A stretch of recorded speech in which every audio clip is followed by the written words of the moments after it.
ಇನ್ನು ಸಚಿವ ನಾಗೇಂದ್ರ ವಿರುದ್ಧ ಬಿಜೆಪಿ ಸಮರ ಸಾರ್ತಾ ಇದೆ. ನಾಗೇಂದ್ರ ರಾಜೀನಾಮೆಗೆ ಬಿಜೆಪಿ ಪಟ್ಟು ಹಿಡಿದು ಕೂತಿದೆ. ಸದನದ ಒಳಗಡೆ ಹಾಗೂ ಹೊರಗಡೆ ಈಗ ಬಿಜೆಪಿ ಹೋರಾಟ ಮಾಡೋದಕ್ಕೆ ಸಜ್ಜುಗೊಂಡಿದೆ. ಬಿಎಲ್ಪಿ ಸಭೆ ಬಳಿಕ ವಿಪಕ್ಷ ನಾಯಕ ಆರ್ ಅಶೋಕ್ ಈ ಒಂದು ಮಾಹಿತಿಯನ್ನ ಕೊಟ್ಟಿದ್ದಾರೆ. ವಿಧಾನಮಂಡಲ ಅಧಿವೇಶನ ಆರಂಭ ಆಗಿರತಕ್ಕಂಥ ಬೆನ್ನಲ್ಲೇ ಸಚಿವ ಬಿ ನಾಗೇಂದ್ರ ಅವರ ವಿಚಾರ ಈಗ ಬಿಜೆಪಿ ಪಾಲಿಗೆ ಪ್ರಮುಖ ಅಸ್ತ್ರ ಆಗಿದೆ.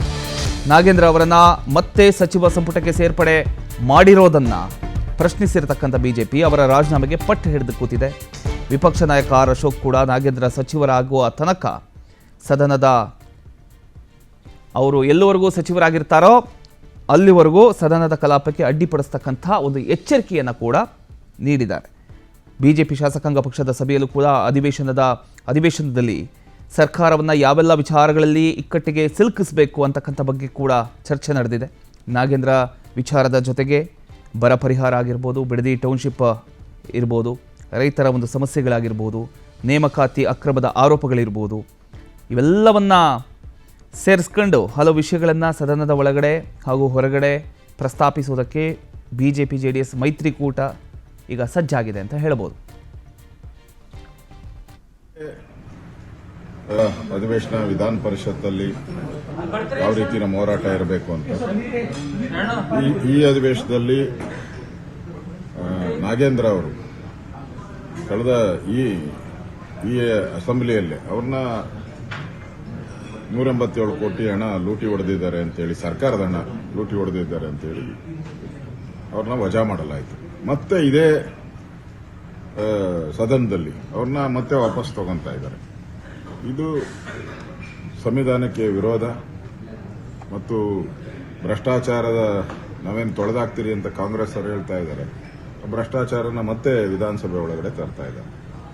ಅದಕ್ಕೆ ಇದನ್ನ ಮೊದಲ ದಿನನೇ ಇದನ್ನ ತಾರ್ಕಿಕ ಅಂತ್ಯಕ್ಕೆ ತಗೊಂಡು ಹೋಗಬೇಕು ಅಂತ ಹೋರಾಟವನ್ನು ಫಿಕ್ಸ್ ಮಾಡಿದ್ದೀನಿ. ಅವ್ರ ರಾಜೀನಾಮೆ ಕೊಡೋವರೆಗೂ ನಮ್ಮ ಅಧಿವೇಶನ ವಿಧಾನ ಪರಿಷತ್ತಲ್ಲಿ ಯಾವ ರೀತಿ ನಮ್ಮ ಹೋರಾಟ ಇರಬೇಕು ಅಂತ ಈ ಅಧಿವೇಶನದಲ್ಲಿ ನಾಗೇಂದ್ರ ಅವರು ಕಳೆದ ಈ ಅಸೆಂಬ್ಲಿಯಲ್ಲಿ ಅವ್ರನ್ನ 187 ಕೋಟಿ ಹಣ ಲೂಟಿ ಹೊಡೆದಿದ್ದಾರೆ ಅಂತೇಳಿ, ಸರ್ಕಾರದ ಹಣ ಲೂಟಿ ಹೊಡೆದಿದ್ದಾರೆ ಅಂತೇಳಿ ಅವ್ರನ್ನ ವಜಾ ಮಾಡಲಾಯಿತು.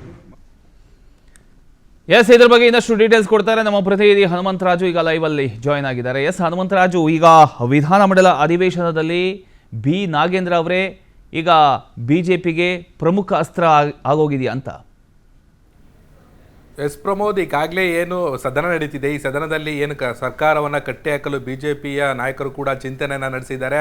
ಈಗಾಗಲೇ ಏನು ಸರ್ಕಾರದ ವೈಫಲ್ಯಗಳನ್ನು ಈಗಾಗಲೇ ಸಾಕಷ್ಟು ಪಟ್ಟಿಯನ್ನು ಮಾಡಿಕೊಂಡು ಅದರ ವಿರುದ್ಧವಾಗಿ ನಾವು ಧ್ವನಿಗೂಡಬೇಕು, ಜೊತೆಗೆ ಅದರ ವಿರುದ್ಧವಾಗಿ ನಾವು ಮಾತನಾಡಬೇಕು ಅಂತ ಈಗಾಗಲೇ ನಿರ್ಣಯವನ್ನು ಮಾಡಿದ್ದಾರೆ.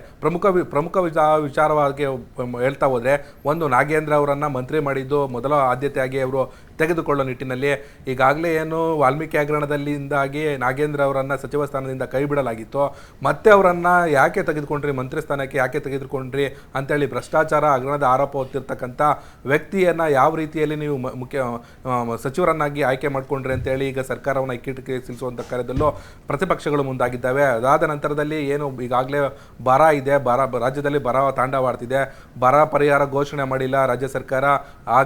ಜೊತೆಗೆ ಈಗಾಗಲೇ ಬಿಡದಿ ಟೌನ್ಶಿಪ್ ವಿಚಾರವಾಗಿ ಕೂಡ ಯಾವುದೇ ಸರಿಯಾದ ನಿರ್ಣಯವನ್ನು ಕೈಗೊಂಡಿಲ್ಲ. ಅದು ಅವೈಜ್ಞಾನಿಕವಾದ ಬಿಡದಿಯ ಟೌನ್ಶಿಪ್ ವಿಚಾರವಾಗಿದೆ. ಜೊತೆಗೆ ಈಗಾಗಲೇ ಏನು ಗೃಹಲಕ್ಷ್ಮಿ ಯೋಜನೆ ಸೇರಿದಂತೆ ಗೃಹಜ್ಯೋತಿ, ಗೃಹಲಕ್ಷ್ಮಿ ಯೋಜನೆಗಳು ಈಗಾಗಲೇ ದುರುಪಯೋಗ ಆಗ್ತಿದೆ ಅಂತ ಕೂಡ ರಾಜ್ಯ ಸರ್ಕಾರ ಎಲ್ಲ ಒಂದು ಕಡೆ ಅದನ್ನು ಮರುಪರಿಶೀಲನೆ ಮಾಡುವ ಹಂತಕ್ಕೂ ಕೂಡ ಉಂಟಾಗಿತ್ತು. ಯಾಕೆ, ಎಲ್ಲಿ ಎಡವಿತ್ತು ಸರ್ಕಾರ, ಯಾವ ರೀತಿಯಾಗಿ ಅದನ್ನು ದುರುಪಯೋಗ ಮಾಡಿಕೊಳ್ಳೋ ನಿಟ್ಟಿನಲ್ಲಿ ಸರ್ಕಾರ ಎಡವಿತ್ತು ಅಂತ ಕೂಡ ಈಗ ಪ್ರತಿಪಕ್ಷಗಳು ಕೂಡ ಅದರನ್ನು ಕೂಡ ತರಾಟೆ ತೆಗೆದುಕೊಳ್ಳೋ ನಿಟ್ಟಿನಲ್ಲಿ ಈಗಾಗಲೇ ಬಿಜೆಪಿ ಹಾಗೂ ಪ್ರತಿಪಕ್ಷದ ನಾಯಕರು ಕೂಡ ಸರ್ಕಾರವನ್ನು ಇಕ್ಕಟ್ಟಿಗೆ ಸಿಲುಕಿಸುವ ನಿಟ್ಟಿನಲ್ಲಿ ಸಾಕಷ್ಟು ಬಿಜೆಪಿ ನಾಯಕರು ಕೂಡ ನಿರ್ಣಯವನ್ನು ತೆಗೆದುಕೊಂಡಿದ್ದಾರೆ. ಪ್ರಮೋದ್, ಈಗ ಇನ್ನೊಂದು ಕಡೆ ಬಿಡದಿ ಟೌನ್ಶಿಪ್ ವಿಚಾರವಾಗಿ ಬಿಜೆಪಿಯ ಮುಂದಿನ ಹೋರಾಟ ಯಾವ ರೀತಿ ಇರುತ್ತೆ? ಇನ್ನೊಂದು ಕಡೆ ಹೊರಟ್ಟಿಯವರ ರಾಜೀನಾಮೆ ವಿಚಾರವಾಗಿ ಸದನದಲ್ಲಿ ಮತ್ತೆ ಏನಾದರೂ ಸದ್ದು ಮಾಡ್ತಕ್ಕಂಥ ಸಾಧ್ಯತೆಗಳಿದ್ದಾವ ಅಂತ? ಖಂಡಿತ ಪ್ರಮೋದ್, ಈ ಸದನ ಏನಿದೆ, ಸದನದ ಪ್ರಮುಖ ವಿಚಾರ ಅಂತಂದ್ರೆ ಅದು ಬಿಡದಿ ಟೌನ್ಶಿಪ್ ವಿಚಾರ ಆಗಿರುತ್ತೆ. ಬಿಡದಿ ಟೌನ್ಶಿಪ್ ವಿಚಾರವಾಗಿ ಸಾಕಷ್ಟು ಜಟಾಪಟಿ ರಾಜ್ಯ ಸರ್ಕಾರ ಹಾಗೂ ಈಗಾಗಲೇ ಪ್ರತಿಪಕ್ಷದ ನಾಯಕರು ಕೂಡ ಪ್ರತಿಷ್ಠೆಯನ್ನಾಗಿ ತಗೊಂಡಿರೋದ್ರಿಂದ ಈಗಾಗಲೇ ಸದನದಲ್ಲಿ ಪ್ರಮುಖ ವಿಚಾರ ಏನಪ್ಪಾ ಅಂತಂದ್ರೆ ಅದು ಬಿಡದಿ ಟೌನ್ಶಿಪ್ ವಿಚಾರ. ರಾಜ್ಯ ಸರ್ಕಾರ ಯಾವ ರೀತಿಯಾಗಿ ಇದನ್ನ ಹ್ಯಾಂಡಲ್ ಮಾಡುತ್ತೆ ಅನ್ನೋದು ನೋಡಬೇಕು. ಈಗಾಗಲೇ ಬಿಡದಿ ಟೌನ್ಶಿಪ್ ವಿಚಾರವಾಗಿ ಕೂಡ ಏನು ಪ್ರತಿಪಕ್ಷಗಳು ಕೂಡ ಈಗಾಗಲೇ ಏನು ಪಾದಯಾತ್ರೆಗಳನ್ನ ಮಾಡುವ ಮೂಲಕ ಸರ್ಕಾರಕ್ಕೆ ಎಲ್ಲೊಂದು ಕಡೆ ಇಕ್ಕಟ್ಟಿಗೆ ಸಿಲುಸುವ ನಿಟ್ಟಿನಲ್ಲಿ ಮುಂದಾಗಿದ್ದಾರೆ. ಈಗಾಗಲೇ ಸದನದ ಒಳಗೂ ಮತ್ತು ಸದನದ ಹೊರಗೂ ಕೂಡ ಈಗಾಗಲೇ ಬಿಡದಿ ಟೌನ್ಶಿಪ್ ವಿಚಾರವಾಗಿ ಸಾಕಷ್ಟು ಸರ್ಕಾರಕ್ಕೆ ಮುಜುಗರ ತರುವಂತ ನಿಟ್ಟಿನಲ್ಲಿ ಈಗಾಗಲೇ ವಿರೋಧ ಪಕ್ಷಗಳು ಹೋರಾಟವನ್ನ ಮಾಡ್ತಿದೆ. ಇತ್ತ ಬಿಡದಿ ಟೌನ್ಶಿಪ್ ವಿಚಾರವಾಗಿ ರಾಜ್ಯ ಸರ್ಕಾರ ಯಾವ ರೀತಿಯಾಗಿ ಡಿಫೆಂಡ್ ಮಾಡ್ಕೊಳ್ಳುತ್ತೆ ಅನ್ನೋದು ಕೂಡ ಈ ಸದನದಲ್ಲಿ ಕುತೂಹಲ ಮೂಡಿಸಿರುತ್ತೆ. ಮತ್ತೊಂದು ಕಡೆ ಈಗಾಗಲೇ ಹೊರಟ್ಟಿ ಅವರ ರಾಜೀನಾಮೆ ಏನು ಪ್ರಸಂಗ ಏನಿತ್ತು ಅದು ಎಲ್ಲ ಒಂದು ಕಡೆ ಅವ್ರಿಗೆ ಒತ್ತಡ ಇರುವ ಮೂಲಕ ಅವರ ರಾಜೀನಾಮೆಯನ್ನು ಪಡೆದುಕೊಂಡ್ರು. ಎಲ್ಲ ಒಂದು ಕಡೆ ಅದು ಅಸಂವಿಧಾನಿಕ ನಡೆಯಾಗಿತ್ತು. ಈ ನೆಲೆಯಲ್ಲಿ ಅವರ ಏನು ರಾಜೀನಾಮೆನ ಇತ್ತು ಅದನ್ನ ಬಡಿಬಾರದು, ಅಂಗೀಕಾರ ಮಾಡಬಾರದು ಅಂತ ಕೂಡ ಈಗಾಗಲೇ ಬಿಜೆಪಿ ನಾಯಕರು ರಾಜ್ಯಪಾಲರನ್ನ ಭೇಟಿ ಮಾಡಿದ್ರು. ಈ ನೆಲೆಯಲ್ಲಿ ಈ ಎರಡೂ ಪ್ರಮುಖ ವಿಚಾರಗಳು ಸದನದಲ್ಲಿ ಸಾಕಷ್ಟು ಕುತೂಹಲ ಮೂಡಿಸಿರುತ್ತೆ. ಪ್ರಮೋದ್, ಥ್ಯಾಂಕ್ ಯು ನಿಮ್ಮೆಲ್ಲ ಮಾಹಿತಿಗಾಗಿ.